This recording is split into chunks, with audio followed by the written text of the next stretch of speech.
Hoje eu vou mostrar-vos como fazer molho de tomate caseiro. É super fácil.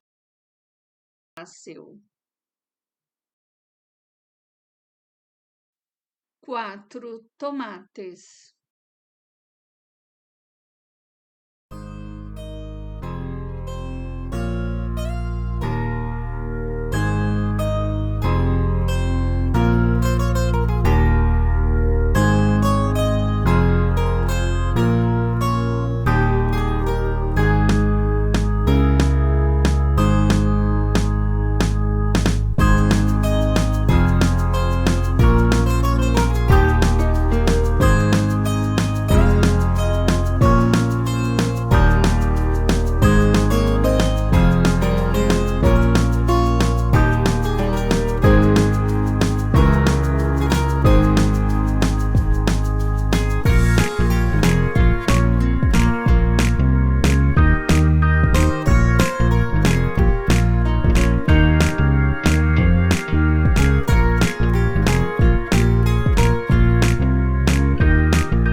um pouco de óleo vegetal,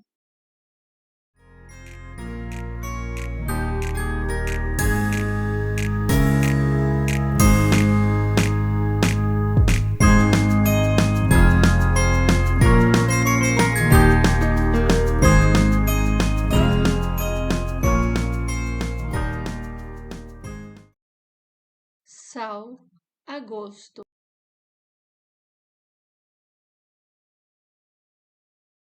um dente de alho grande,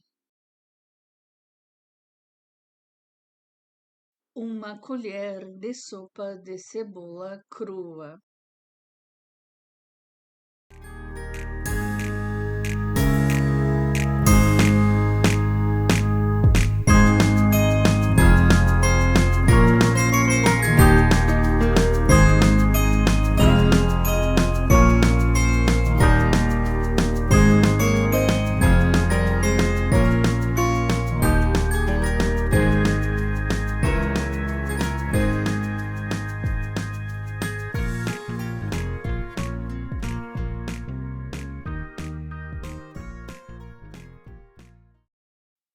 manjericão a gosto.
Se gostas desta receita, não te esqueças de inscrever-te no canal.